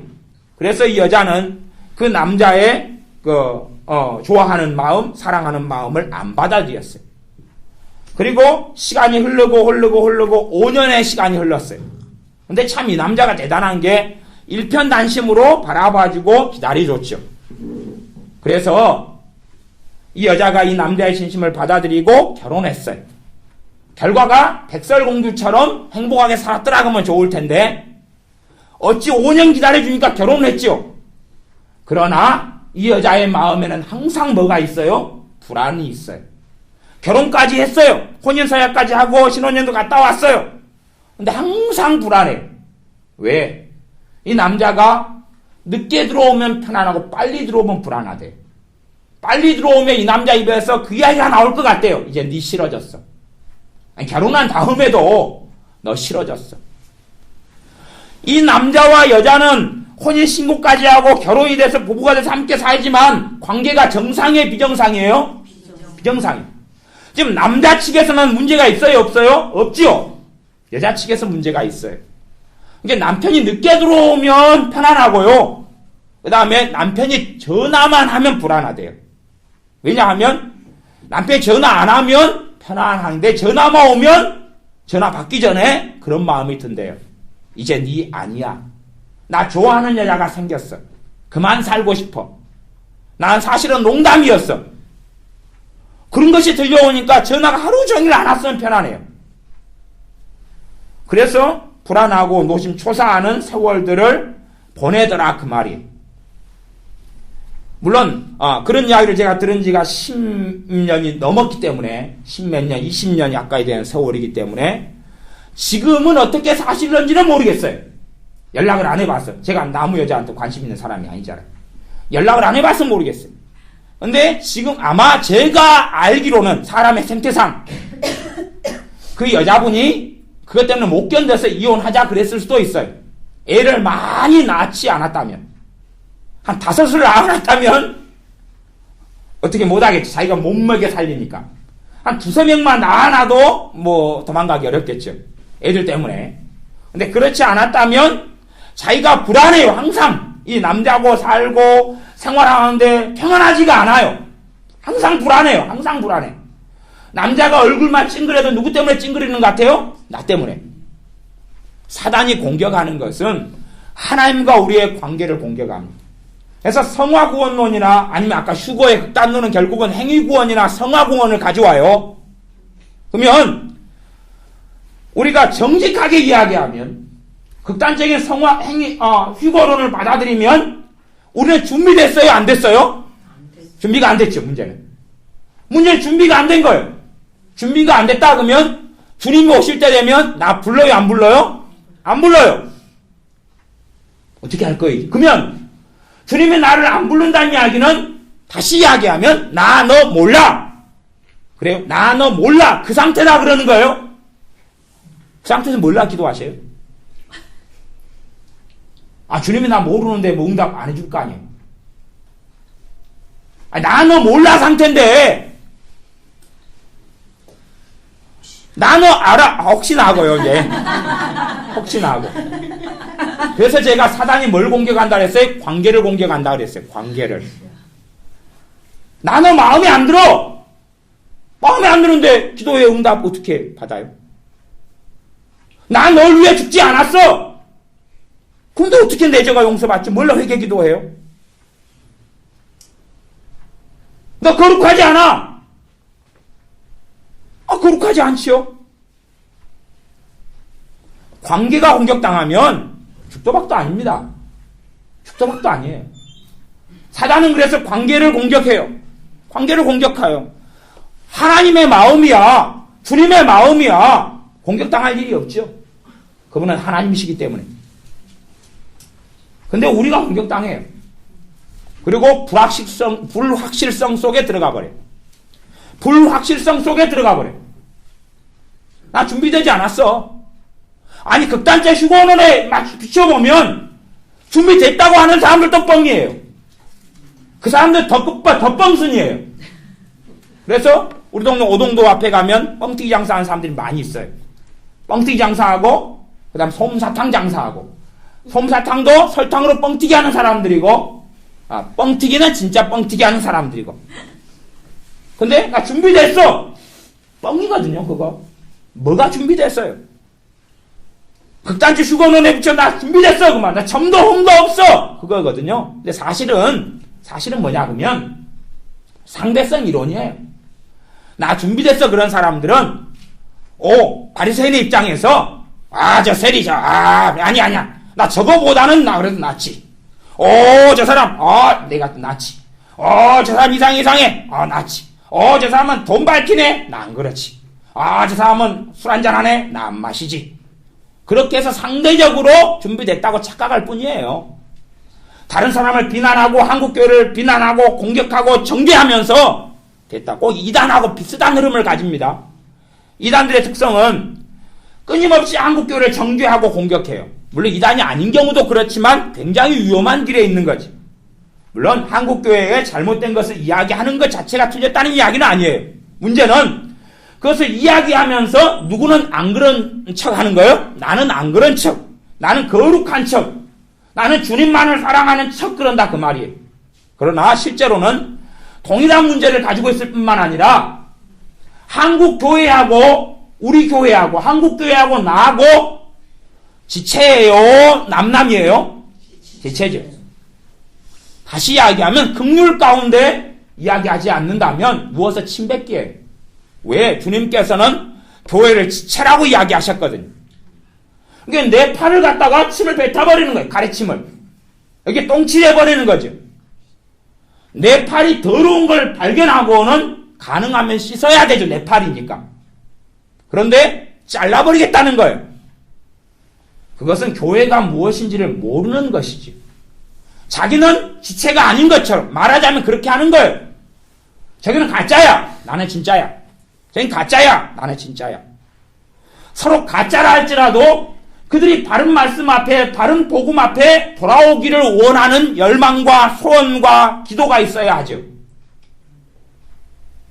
사도 바울도 나도 복음을 전한 후에 도리어 버림을 받을까봐 두려워한다고 고백하는 거죠. 그것이 주님과 내 관계성이 불확실하다는 이야기를 하는 본문은 절대 아니에요. 그렇게 해석하는 사람들은 어리석은 사람들입니다. 누가복음 15장에는 이런 양 이야기가 나와요. 이런 양 99마리가 잃어버리지 않은 양 100마리 가운데 한 마리 이런 양 찾아다닌다는 것. 찾았어요. 주님이 찾았어요. 찾았다는 이야기는 오늘 주님을 만났고 오늘 주님 열심히 영접했다는 이야기죠. 찾았어요. 주님이 재림하셔요. 발로 차버려요. 아니, 하루 만에는 안 될 거 아니에요. 찾았어요. 갖고 오늘 드렸어요. 더럽겠지요. 가출을 해가지고 오래 돌아다녔으니까 얼마나 더럽고 지저분하겠어요. 그거 씻고 닦고 하려면은 노숙자를 여러분이 한번 집에서 데리다가 놓으면 살가대가 썩은 냄새가 배어있어가지고 목욕을 여러 번 시켜도 냄새가 계속 나요. 그러니까 버려버려요. 내 자식이 가출해가지고 집에 돌아와요. 더러워요? 깨끗해요? 더러워요. 버려버리셔야 돼요. 버려버리셔야 돼요. 여러분 자식이 어린 자식이 똥을 쌌어요. 기저귀를 갈지 말고 함께 쓰레기통에 버려버려야 돼요. 극단적 휴거론의 결론은 그거예요. 내 자식이 더러우면 뭐 하면 돼요? 버려버려야 돼. 목욕물통에 담아놓고 씻어가지고 목욕물 버릴 때 같이 버려버려야 돼. 어떤 엄마가 갓난아이를 데리고 있는데 옛날에는 그 쓰레기차가 아침에 6시 막 이렇게 왔어요. 그럼 딸랑딸랑 종을 흔들어요. 제가 어릴 때 항상 오랫동안 그랬어요. 딸랑딸랑 종을 흔들면 갓난아이를 혼자 놔두고 가자니 그렇고 데리고 가자니 그래도 이제 갓난아이가 칭얼대 우니까 업고 가요. 업고 이제 연탄재부터 시작해서 머리에 이고 쓰레기를 그렇게 버렸어요. 옛날에 머리에 이렇게 다라이를 갖다가 해서 주면 쓰레기 아저씨가 받아가지고 붓고 다라이를 던져줘요. 잘못 던지면 이제 깨져요. 다라이가 플라스틱이. 그래서 잘 던지면 막 잘 받고 그래야 돼. 애를 갖다가 막 들쳐업고 막 달렸어요. 머리에 이고 쓰레기차 딸랑딸랑. 우리 동네는 또 산 밑에 있어가지고 더군다나 더 달리기를 잘해야 돼. 저 아래까지 가야 되거든. 딸랑딸랑 이고 막 달려갔어요. 죽어. 근데 애가 가벼운 거예요. 보니까 곰인형을 묶어가지고 온 거예요. 자기 애 대신에 옆에 곰인형을 바빠가지고 애인 줄 알고 묶어가지고 왔는데 애가 조용하고 가벼워서 애가 왜 이리 가벼웠지 그랬더니 곰인형인 거예요. 한 아줌마는 사실은 가벼워서 보니까 애가 잘못 묶어가지고 빠져버렸어요. 어디에 보다가 갖고 가다 보니까 애가 길바닥에 그래서 울고 있는 거예요. 막 정신없이 하다 보니까 애가 빠져버린 거예요. 잘 못 묶은 거예요. 그래서 그때 별 사건들이 많이 있었어요. 잘 찾았다 그래요. 머리도 안 깨지고 특별히 그 아줌마 자식은 머리가 단단했다 그래요. 그래서 잘 떨어졌는지 머리가 안 깨졌는지 그래요. 더러우면 버려버려요. 극단적 휴거론에 비춰보면 그래요. 버려버리면 돼. 다 버려버리면 돼요. 다 주님이 딱 보니까 다 10,000명 가운데 하나, 네 하나. 9,999 버려버려. 그 극단적 휴거론 속에 들어가 있는 굉장히 심각한 위험성입니다. 그런 것을 말이라고 받아 먹으면 비참해져 가는 거예요. 주님에게 눈이 안 맞춰지고 어디에 눈이 맞춰져 이제? 나! 이기성! 나만 구원받으면 돼요. 이제 나만 준비하면 돼요. 극단적으로 들어가니까 이제 나만 깨끗하면 돼요. 나만 거룩하면 되고 일단은 나부터! 그잖아요. 솔직히 그게 맞다고 가정하면 딴 사람 천국 보내고 나 지옥 가면 안 되잖아요. 딴 사람은 들림받았는데 나는 남겨지면 큰일 날 거 아니에요. 일단은 누구부터 완성해놔야 돼요? 나부터 완성해놔야 되죠. 과연 완성이 있을까요? 과연 완성이 있을까요? 도대체? 그러니까 완전 끝까지 달려가는 거예요. 나 거룩해지고 깨끗해지고 막 바르게 되려고, 그리고 복음도 전하지 않고 다른 사람 영혼을 위해 기도하지도 않고 주님께 엎드리지도 않고 내가 신실하게 주님의 사명을 감당하지도 않아요. 다 끝났다 그러는 거예요. 어디 뭐 은퇴하는 것도 아니고, 은퇴도 요즘에 직장 다 구합니다. 그래서 주님께서 뭐라고 말씀하시냐 그러면 어린 양을 찾아서 15장 6절에 집에 와서 그 벗과 이웃을 불러 모으고 말하되 나와 함께 줄기자 나의 잃은 양을 찾았노라. 물론 그 양이 또 가출해 버릴 수도 있겠죠. 그까지는 뒤에 이야기니까. 그러나 그 양을 찾을 때에 내가 잃은 양을 찾았노라 그러잖아요. 그러면 정상적인 휴거론이다 가정하면 주님이 오시면 그 잃은 양을 부르지 않겠어요? 잃어버린 그 양을 이제 찾았으니까 부르지 않겠느냐 그 말이에요. 어떤 사람이 휴거된다는 이야기를 저는 하고 있는 게 아닙니다. 문제는 사람들이 주님과의 관계를 여러 사람들의 말과 설교나 가르침이나 또한 사단의 공격 때문에 관계에 대한 불확실성으로 돌아서 버리는 거예요. 뭘 가지냐 그러면 성화 구원론을 가져요. 우리는 성화돼야 돼요. 주님을 닮아가야 돼요. 그러나 먼 여정과 시간이 걸립니다. 요한 1서에는 믿는 신자를 세 부류로 나눕니다. 한 신자는 아이들 신앙. 그러면 사도 바울이 히브리서에나 아니면 고린도 전서에나 내가 너희를 다시금 젖으로 먹여야 되겠다. 이 애기들아, 너희가 시기와 질투가 있으니 너희가 어린아이가 아니리요 그랬어요. 그러면 극단적 휴거론에 비춰보면 버려버려야지. 그러죠? 시기와 질투하고 교회를 난장판으로 하는데 사도 바울은 뭘로 봤어요? 어린아이. 예수를 믿는데 아직은 어리다 그 말이에요. 뭐 주님이 오시면 안 불러요? 그렇게 따지면요, 사람들은 그 상식이 좀 부족한 것 같아요. 논리가 부족한 것 같아요. 논리가. 극단적 휴거를 주장하는 사람들도 꼭 무슨 이야기를 하냐 그러면 내 자식이 5살이에요. 5살 휴거 되냐 안 되느냐 물어보면 대부분 된다 그래요. 그런 이야기 안 들어보셨어요? 관심 좀 없으시니까 그러시구나. 어린 자식은 휴거 된다 그래요. 그래놓고 또 딴 쪽에서는 거의 완전 성화된 사람이 휴거된다 그래요. 그러면 논리상으로 맞아요 안 맞아요? 안 맞아요. 왜냐하면 어린아이가 아무리 기도생활 많이 해도 성숙할 수는 없어요. 어린아이가 아무리 주님 사랑하고 막 천국 갔다 오고 지옥 갔다 오고 별 디스코를 낮췄다 그래도 그 아이 마음 빼앗기는 아무것도 아니에요. 다음날 돈 10만 원만 딱 주면요, 초등학교 3학년짜리한테 우리 주님은, 예수님은 온데간데 없어요. 10만 원이면 홀딱 빠져버려요. 아무것도 아니에요. 막 뜨겁게 기도하다가 우리 교회 애들이 그래. 막 뜨겁게 주여 기도하고 다 피자 냄새 5판 가지고 들어오면 기도 다 그만둬 버려요. 막 흥분 상태로 들어가 버려요. 막 주여 그러다가 피자 냄새 나네. 목사님 언제 먹자 그럴까?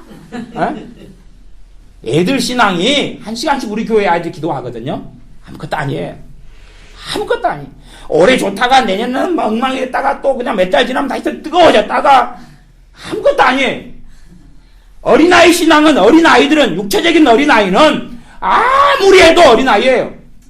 그 아이가 아무리 주님 사랑한다 그래도 내년을 장담하지 못해요. 노인분들하고 비슷해요. 또 조금 나은 측면은 있겠지만 주님 오시면 휴거돼요? 어린아이인데 휴거 안 됩니다. 극단적인 휴거론에 비춰보면. 그래서 극단적인 것을 먹으면 뭐가 무너지냐 그러면 관계가 무너져 버려요.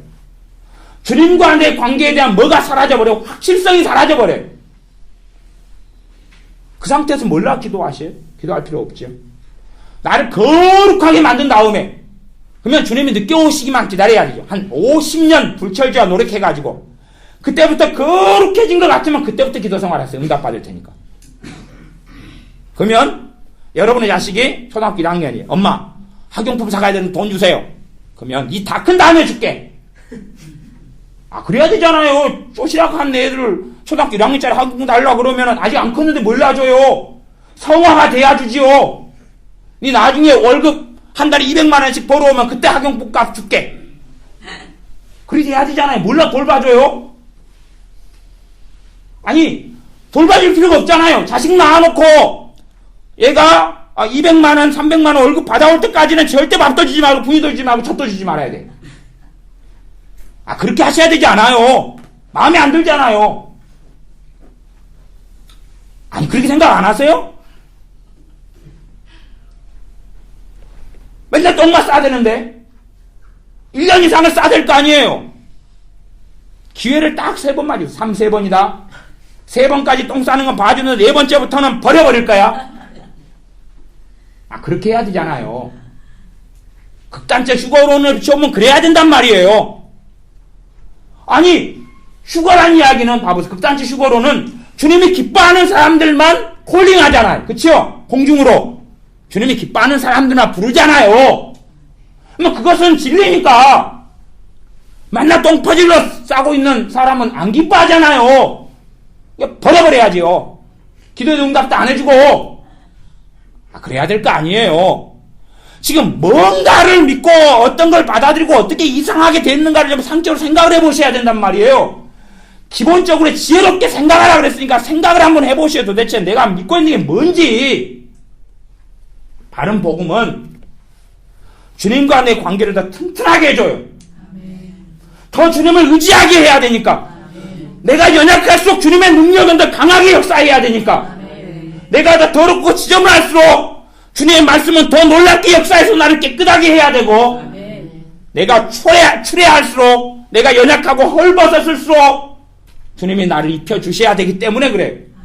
내가 정말로 강하고 튼튼하다면 주님께서 나를 크게 많이 돌봐주시지 않아도 괜찮을 거예요. 그러나 내가 허물 속에 더 많이 있고 이 세리들과 죄인들처럼 이 창기들처럼 그런 삶을 살고 있다면 주님의 자비와 은혜와 사랑만 의지할 수밖에 없죠. 최소한은 이 세리들과 창기들, 죄인들은 주님께 나와왔어요. 왜요? 최소한은 주님에게서 우리를 영접하는 것을 보았고 그럴 주님이신 것을 믿었기 때문에 그래요. 주님은 그 기대에 절대 반대하지 않으시고 받아들여 주셨어요. 이러한 관계에 대한 이야기를 전부 다 이걸로 설명은 다 할 수 없지만 이게 기초 중에 기초라는 사실은 기억을 하셔야 돼요. 이 기초 중에 기초라는 건 기억하셔야 돼요. 그래서 이른 땅을 찾았노라 하고 15장 7절에 내가 너희에게 이르노니 이와 같이 죄인 하나가 회개하면, 지금 어떤 것을 회개하면이라고 이야기해요? 이 죄인들을 영접하고 주님께 나오는 것, 물론 그것을 회개가 다 됐다고 설명할 수 있는 건 아니에요. 그러나 이제 이 죄인들, 이 세리들, 이 죄인들이 주님을 믿고 변화의 여정을 걷는 거지. 주님을 영접하고 변화의 여정을 걷는 것이, 변화되는 게 어떻게 하루아침에 되냐 그 말이에요. 오랜 시간이 필요한데 그런 여정을 걸었을 때에, 주님을 영접하고 믿고 주님께 돌아왔을 때에 회심이다 그러죠. 그때의 회개를 여기서 이야기하는 거예요. 그러니까 회개에는 회심과 회개 두 가지가 있어요. 그 중에서 여기 회개는 회심을 이야기하는 거예요. 이와 같이 죄인 하나가 회개하면 하늘에서는 회개할 것 없는 의인 99을 인하여 기뻐하는 것보다 더하리라. 하늘에서 그때에 기뻐한다 그랬죠. 이게 어떤 사람은 이 15장 7절을 가지고 죄인 하나가 회개하면, 그러니까 그것도 뭘로 만들어버려요? 행위의 회개로 만들어버려요. 그래가지고 완전한 회개로 만들어버려요. 성화 회개 있잖아요. 그걸 해석을 해버려요. 그러니까 성경이 이렇게 나왔네? 잘못 해석한 거지요. 그걸 갖다 먹어버리고 탈이 나는 사람들도 많이 있어요. 8절부터 10절까지는 되찾은 은전의 비유를 이야기하시면서 10드라크마 가운데 하나 잃었다가 찾아서 즐기고 잔치하자 그렇게 이야기하고 찾았으니까. 그래서 10절에 이와 같이 죄인 하나가 회개하면, 아니 어떤 사마리아에 있는 죄인들이 빌립 사람의 복음을 듣고 예수 영접하고 기쁨이 막 충만했죠. 그들이 예수를 영접했더라 그랬죠. 사마리아에 있는 사람들이. 그들의 삶이 대단하게 변화됐을 것 같습니까? 무엇이 변화됐을까요? 아마 주님을 믿었다는 것 하나, 복음을 받아들였다 하나 말고는 변화된 것 거의 없을 거예요. 왜? 성령사도 안 받았는데 변화의 능력과 권능도 없잖아요. 삶에 담배를 끊었겠어요? 술을 끊었겠어요? 그날 주님 만났는데 아직 저녁이 안 됐는데. 저녁 때 술 친구가 먹자 그래야지 이제 그때에 갈까 말까 고민하는 상황인데 아직 그 타임도 안 된 판국에 아직 예수님을 영접하고 기쁨은 충만하지만 집에 가서 마누라랑 한번 얼굴을 붙어봐야지 아침에 싸웠던 그 싸움을 계속 할 것인지 말 것인지를 결정할 거 아니에요. 그럴 거 아니에요? 이웃하고 어제까지 원수같이 이빨을 갈고 싸웠는데 오늘 주님을 영접했어요. 언제? 집으로 돌아가야지 이웃 사람하고 얼굴을 맞대면 할 때에 어떻게 할까가 이제 거기에서 믿음의 성장해 가고 변화돼 가느냐? 그렇지 않고 그러느냐가 좌지우지 될 거 아니에요. 그러나 최소한 빌립 사람이 복음을 전했을 때에 믿고 주님을 영접했을 때 그것을 회개했다고 성경은 이야기한다 그 말이에요. 물론 회개에 대한 모든 의미가 그렇지는 않아요. 요한일서에 너희가 너희 죄를 자백하면 저는 미쁘시고 의로우사 주님의 시자들의 발을 씻고 그러는 것은 말하자면 매일의 회개, 성화의 회개를 이야기하는 것, 주님을 닮아가는 소개. 그래서 진정한 신자는 삶 속에서 회개가 있어요. 진정한 신자는 때로는 적게, 때로는 많게, 때로는 자주, 때로는 뜸하게든지 간에 죄에 대한 깨달음이 있어요. 죄를 깨달아요. 죄를 깨달으면 죄를 깨끗게 하실 이는 누구밖에 안 계시죠? 우리 주 예수님밖에 안 계시기 때문에 죄를 깨닫는 사람만이 어떤 사람은 죄를 깨닫고 자기가 자기 죄를 스스로 씻으려고 그래요. 그걸 대해서 성경은 구수인이 그 피부를 깨끗게 할 수 있느냐, 표범이 그 얼룩을 깨끗하게 할 수 있느냐 그래요. 깨끗하게 할 수 있죠. 껍질 벗겨버리면 되죠. 표범 가죽 벗겨버리면 되죠. 그러나 결코 깨끗하게 할 수 없죠. 우리 죄를 발견한 다음에 내 행위로 내 죄를 끊어버릴 수 있냐는 것이, 끊어버릴 수 있느냐는 것이, 내가 나를 깨끗하게 할 수 있냐는 것이, 정말로 예수님의 사람들은 죄를 발견하고 깨닫고 주님께 달려갑니다. 그리고 주님으로부터 깨끗함을 받고 그런 여정 속에서 변화돼 가고 성화돼 가는 겁니다. 15장 11절부터 마지막 32절까지는 우리가 잘 아는 탕자 이야기, 되찾은 아들 이야기, 이렇다가 찾은 아들, 집을 나갔다가 돌아온 아들 이야기를 하고 있습니다. 아들이 돌아왔어요. 쫓아내버려요. 그것이 결론이 아니죠? 아들이 돌아왔어요. 버려버려요. 더럽잖아요. 숭치가잖아요. 냄새나잖아요. 돼지하고 함께 살았잖아요. 아들이 돌아왔어요. 그때에 마침 수님이 재림하셨어요. 그러니까 돼지 우물통에 버려버려요. 그런 스토리가 되면 성경 좀 이상하지요? 이상하지요? 봐보세요. 초대교회에서 베드로 사도가 설교하고 5,000명, 3,000명이 돌아와요. 주님 그때 재림했어요. 버려버려요. 하루에 회개하고 돌아온다 해서 뭐 얼마나, 우리도 왕년에 다 겪었던 거 아니에요? 우리도 왕년에 예수 믿었을 때 막 기쁨이 있고 막 그랬어요. 근다고 여러분이 지금 성경을 알고 있는 기준에 비춰보면 그게 준비된 거예요? 안 된 거예요? 준비 안 된 거 아시죠? 제가 87년 7월 31일 날 막 방언이 터지고 회개가 터졌어요.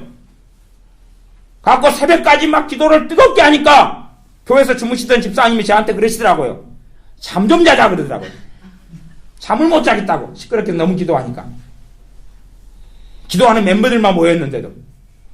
언제 시끄럽게 기도하니까 그러죠. 근다고 제가 어떤 사람들 기준에 붙여보면 그때 준비가 되었냐 그 말이에요. 성경 일독도 안 하고 성경 제대로 알지도 못하고 그때까지 제가 양심껏 이야기하면 헌금도 제대로 안 드리고 그때까지 빼돌리고 있을 때거든요.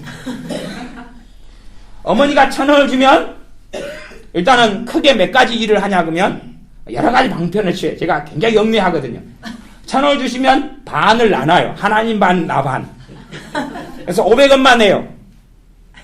아니면 한 주는 내가 가지고 한 주는 하나님께 드려요. 그러니까 준비가 됐어요? 안 됐어요? 아니 지금 최근까지는 그렇게 하고 살았는데 막 방언을 받고 회개가 터지고 그랬어요. 아직은 이제 제가 학생 때니까 그때는 이제 뭐 그러지만은 이제 뭐 고등학교 이제 다 마칠 때 이야기니까 그런 상황 속에서 아직은 제가 돈 버는 때도 아니고 이렇게 스스로 내가 벌어가지고 하나님께 한 번도 드린 적도 없고 그리고 제가 구슬을 치게 하고 딱지치게 해가지고 돈 수거해가지고 그걸로 11조 뗀 적이 또 한 번도 없거든요. 그러니까 준비됐어요? 안 됐어요? 아니 내 스스로 헌금한 적도 없고 또 그냥 부모가 어머니가 헌금하라고 준 것도 빼돌려 왔는데 막 회개가 터지고 눈물을 냈다 해서 준비됐겠냐 그 말이에요.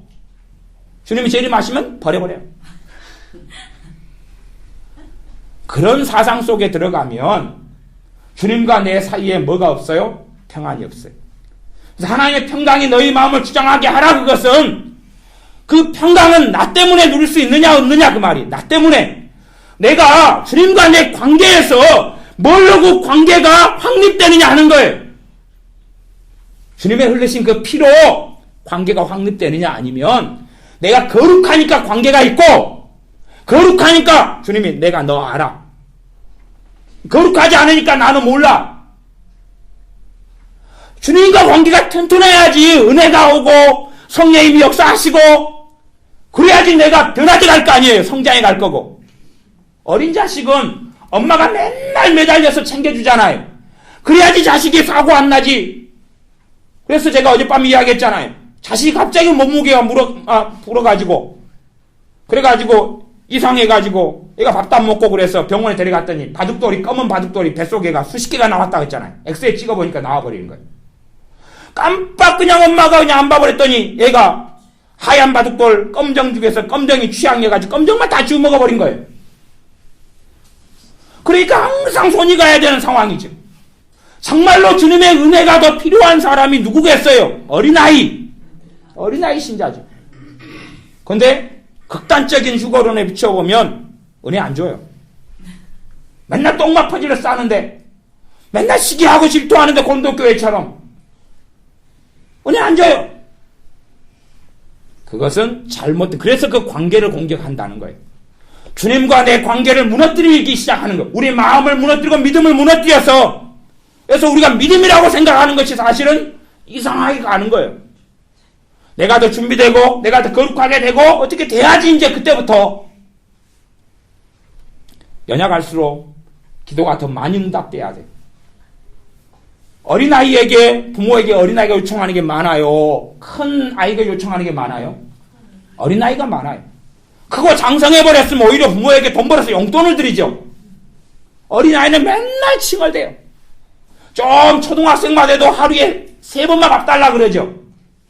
근데 깐난 아이는 3번이 아니라 10번씩 막 분유 타들라 칭얼대고 울고 또 잠잘 때도 또 업어달라고 찡찡대고 새벽에 깨가지고 찡찡대고 하는 게 찡찡대다가 간혹 또 웃어주다가 그것도 또 웃겨줘야지 웃어줘요. 어른꺼꿍 해줘야지 웃어주고 스스로 그냥 엄마가 와서 엄마 나 때문에 고생이 많죠 하면서 헬렐레 웃어주고 그런 걸 또 별로 안 해요.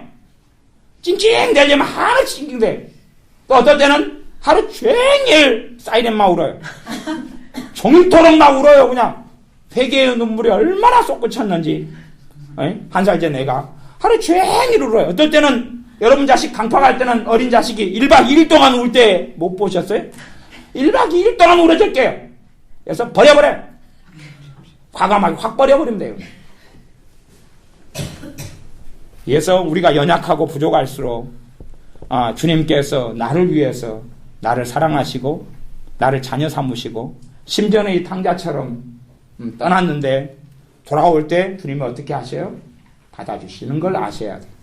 아버지 하나님께서 내가 떠났는데 헐벗고 방랑했는데 그리고 다 잃어버리고 은혜도 다 까먹어버리고 아버지가 준 재산도 다 잃어버리고 그것도 못된 짓 하느라고 그리고 거지가 돼가지고 질질하고 돌아오는데 받아주는 아버지를 만나죠.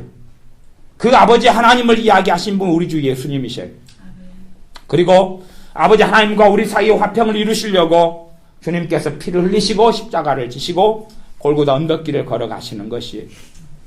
내가 하는 행위에 하나님과 내 관계에 뿌리를 두면 안 되고 주님께서 날 위해 무엇을 하셨는가요? 주님께서 날 위해서 어떻게 하셨는가요?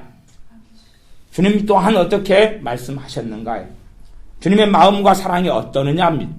거기에 우리의 마음과 관심이 있어야 되고 그럴 때에 하나님과 내 관계가 튼튼해져요.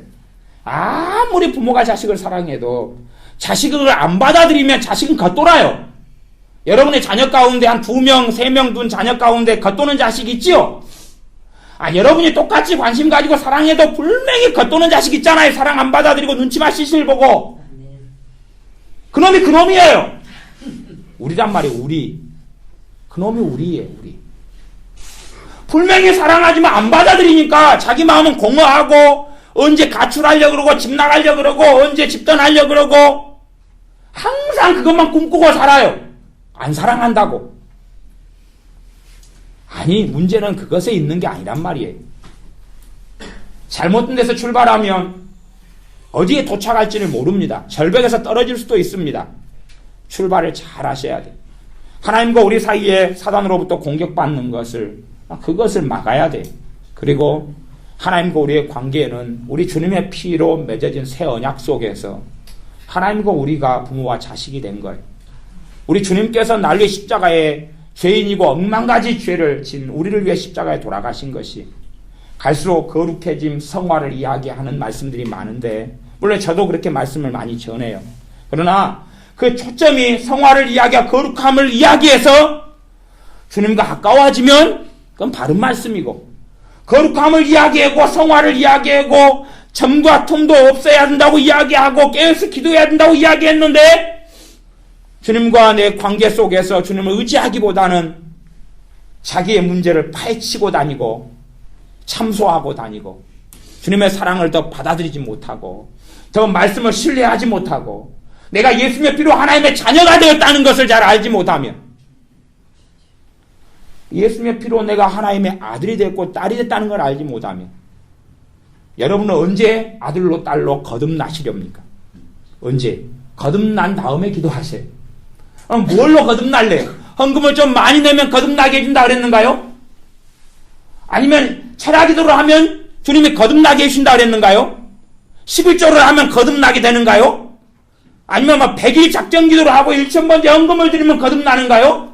교회 봉사를 한 10년 하면 거듭나는가요? 맨날 때 빼고 광 내면 거듭나는가요? 거듭난 자녀가 기도하는 거예요. 거듭난 자녀가 예배하는 거예요. 거듭난 자녀에게 성령님이 임하신 거예요.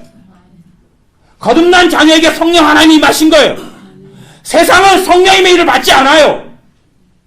성령 하나님이 임하시니까 성령님이 역사하고 계시니까 그러니까 주님을 더 닮고 싶고 또는 기도하지 않았으면 기도해야 되겠다고 생각하고 하나님 말씀 앞에 내가 더 말씀을 받고 믿고 싶고 그리고 내가 더 내 어리석음을 벗고 주님을 닮고 싶어 하는 거예요. 성령님이 역사하지 않고 내가 주님께 더 가까이 나아가고자 하는 마음이 어디에서 생기겠냐 그 말이. 성령 하나님 말고는 그런 마음은 생기지 않습니다. 하나님의 자녀가 아닌 사람에게는 성령님을 부어주신 적이 없어요. 그래서 고린도전서에는 세상은 성령님의 일을 받지 아니하나니 그랬어요. 성령님이 세상에는 임하지 않아요. 하나님의 자녀에게 임하셔요. 그래서 성령의 역사가 있는 사람들은 내가 자녀인 걸 믿어야 돼요. 자녀는 당연히 하나님 아버지께 나아갈 수 있고 자녀는 하나님의 말씀을 내 것으로 취할 수 있어요. 자녀는 믿음을 가질 수 있어요. 왜? 말씀이 믿음이 원천이 되고 내가 말씀을 하나님께 주장할 수 있어요. 자녀는 자녀의 권세, 그리스도인의 권세, 하나님의 자녀의 권세를 가졌기 때문에 마귀를 쫓아낼 수도 있고 명령할 수도 있어요. 그러니까 사람들은 이상한 걸 받아들여서 이것저것 잡탕이 돼가지고 항상 먹고 사는 것이 돼지밥인 것 같아요. 밥 한 그릇 붓고 썩은 거 부어가지고 섞어가지고 돼지밥. 자기가 그래서 하나님은 나를 모르실 거야, 하나님은 나를 버리실 거야, 아직 주님 오시면 나는 휴거되지 않아, 그러놓고 마귀는 쫓아내요. 예수 믿으면 떠나가라. 그러면 안 돼요. 예수 믿으면 떠나가라. 그럴 사람은, 귀신을 쫓아낼 사람은, 예수 믿으면 대적기도 할 수 있는 사람은 하나님의 자녀만 할 수 있어요. 자녀가 아닌 사람은 하지 마셔야 돼요. 자녀가 아닌 사람은 떠나가라 그럴 필요가 없는 것이에요. 그러나 자녀이기 때문에 그러는 것이고, 자녀이기 때문에 예수님의 이름으로 마귀를 물리칠 때 마귀는 떠나가는 것입니다. 내가 하나님의 자녀이기 때문에 하나님은 응답하시는 것이, 내가 거룩해서 내가 대단히 깨끗해서 다 발라서 그런 게 아니에요.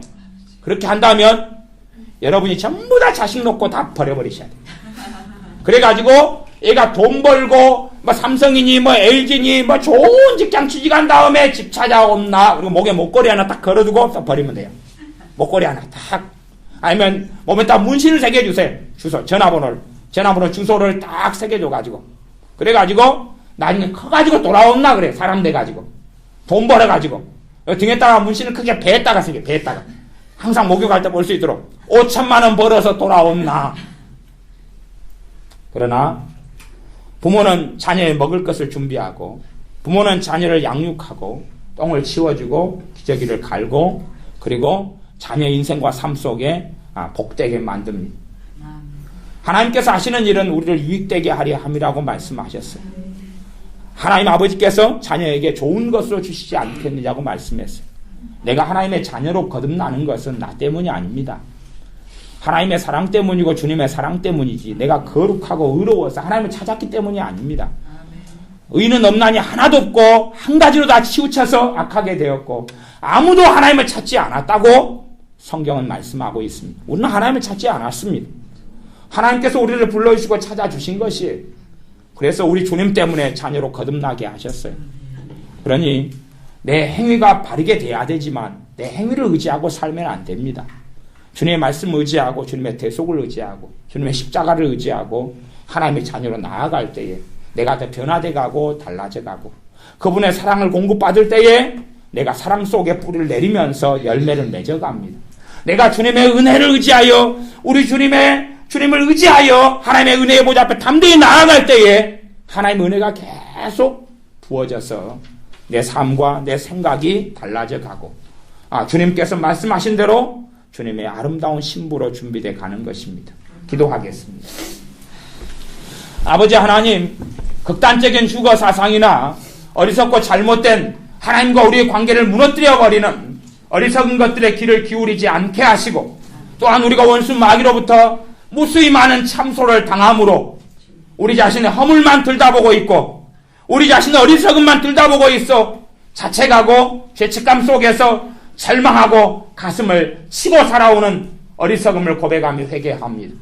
우리의 죄가 많고 허물이 많이 적어 우리가 짊어진 짐들이 많을수록 우리의 짐을 짊어지시는 주님께 믿음으로 나아가오며, 우리의 허물이 많이 드러날수록 내 죄를 짊어지시고 내 죄 때문에 죽으신 주님의 십자가 앞에 엎드리고 나아가옵나니, 주님의 피로 우리의 죄를 깨끗게 하여 주시옵소서. 주님의 사랑을 의지하여 우리를 쫓아내지 않고 버리지 아니하시는 주님의 사랑에 의지하여 때로는 세리고 때로는 죄인들인 우리가 나아가오니 우리를 새롭게 하여 주시옵소서. 예수님의 이름으로 기도하옵나이다. 아멘.